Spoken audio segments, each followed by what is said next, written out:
What's going on, everyone? Jeremy here from the Quartering. Apparently, a fight has erupted at the White House between Elon Musk and other, I guess you would call it, staffers over the economy.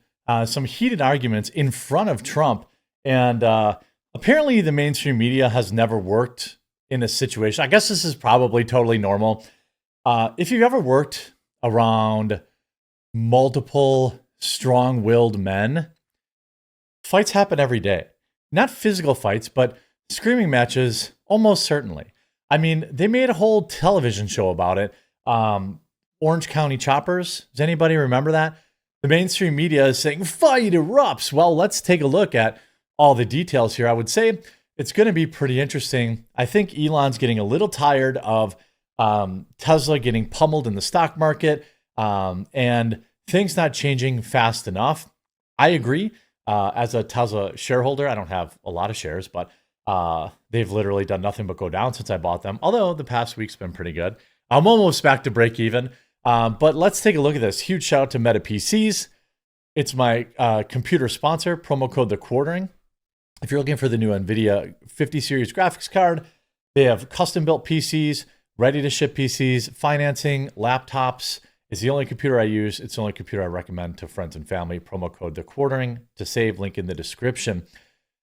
Explosive moment. Elon Musk got into yelling match with Trump's most trusted advisor. It was WWE in the West Wing. Two billionaire advisors to Donald Trump engaged in a heated shouting match in the White House that triggered alarm in the building. Yikes. Treasury Secretary Scott Bessent and Elon Musk reportedly began shouting at each other during an argument, according to the report from Axios reporter Mark Caputo, citing the source that the F-bombs started to fly. Now, Elon doesn't really seem like a guy that uses curse words, but I guess it was two billionaire middle-aged men thinking it was WWE in the hall of the West Wing.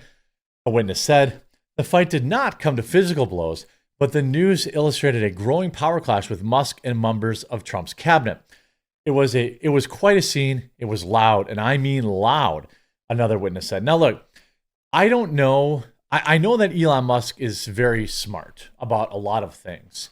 I certainly know that there is almost 0% chance that he was prepared for just how, giant boat in a small harbor changes in terms of the United States government. Look at all the executive orders Trump has signed. Have you noticed I've stopped reporting on them? Because right now, like many of you and many Americans, I'm waiting for the House and the Senate to do something about it. Trump having a cool press conference with his endless Sharpies signing executive orders is cool. And I agree with a vast majority of them. But I also want to see them codified into law. I want to see them, pass and get, things get done to enact a lot of these things. I'm sure the Gulf of America was a funny meme, but how about that no tax on tips? How about that no tax on overtime? How about, 10xing our deportations? How about going after some of the corruption in our own United States government? There's a lot of stuff that, I'd like to see start happening. I have cooled my jets a little bit in that I'm cool to just give everyone 6 months. I've been very vocal about being disappointed with the level of change brought about by people like Kash Patel, Dan Bongino. Dan Bongino's been in there a lot less time, but Kash Patel's been in there several months now. Tim was talking about this the other night where he virtually guaranteed that Kash Patel and Dan Bongino were going to deliver. I think he's smarter about that kind of stuff than I am. I'm just an impatient American. 3 months into President Trump's presidency, about 100 days in, we've got a lot of executive orders. Republicans are probably going to lose the majority at the primary, which means they need to get this stuff done and codified before primaries. Granted, if Trump brings about kind of this new revitalization of the United States economy, interest rates start to come down eventually. People's portfolios start cranking away around midterms. If he's ever able to get little Zelensky to stop his wars, if he chills out, he's got a lot to do in 2 years, but if they can chill out the Israel-Palestine thing, They can chill out Russia, Ukraine. They can pass a half dozen, 2 dozen, or a dozen to 2 dozen of these executive orders in the next 18 months. I think it's a better, it looks better for Republicans there. One aide felt necessary to step between the two men to prevent a scene from escalating, the report noted. News of the argument was first reported in the New York Times as both officials disputed who was the best candidate to lead the IRS. I mean, I think the best candidate to lead the IRS is an inanimate carbon rod, and it can be, the entire institution should be dissolved. Acting IRS Commissioner Gary Shapley took the position after he was recommended by Musk, but Bessent was not informed of the change. Days later, Trump replaced Shapley with Bessent's choice for Michael Falkender. White House Press Secretary Caroline Leavitt did not dispute the clash between the two advisors, but told reporters it was part of a healthy debate. Look, there are disagreements among the president's staff and cabinet sometimes, but we think that's part of a healthy debate process. And everybody knows ultimately President Trump is a decision maker, she said. Yeah, I mean, I do think it is part of, a healthy debate. A lot of times people don't say what needs to be said because they're afraid of conflict, or they're afraid of, for example, here, this story getting out about a fight. But these are the tough conversations that need to be had. I mean, America is in a real inflection point here. Do we want to go up or do we want to go down? Securing our borders, fixing the economy, bringing back manufacturing, regulating AI, or at least figuring out how to deal with it. Maybe not regulating it. I'm not a big fan of regulation, but these are huge challenges. Sure, we stop people pouring in at the border, but Americans want the 10 million illegals that are in here deported. That's not going to happen when you're deporting like 35 people a day. And I know that this stuff needs time to ramp up. And so I have, personally decided to give them 6 months before I bash anybody, except Pam Bondi. Pam Bondi's been an embarrassment. Pam Bondi has been in essentially since day one, and she's accomplished nothing but about 2 dozen Fox News appearances. She's been a complete disgrace and should be replaced immediately. Remember when she said the files were on her desk? Now, I've seen, now that they released the JFK files or the RFK files, and I've seen how they've turned out to be kind of nothing burgers. And I've accepted the fact that anything of note has probably been destroyed a long time ago. The thing with the Jeffrey files is that we know that surveillance footage exists, and we know that it was obtained at a time in which all these people who are responsible for it are pretty much still alive. So sure, you can talk about JFK being 70 years ago and how, everyone involved with it has already passed on and you were never going to get any justice. You could probably say the same thing about RFK or MLK.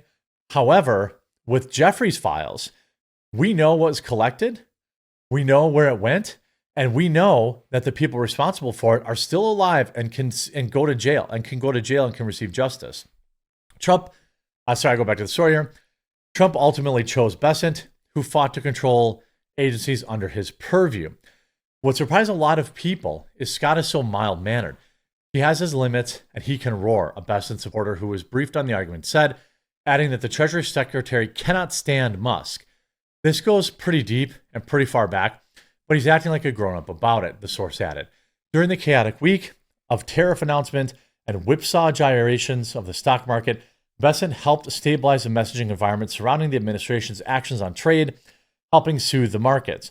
Musk has already announced plans to step back from the administration as his work on Doge has affected the financial stability of his electric car company, Tesla.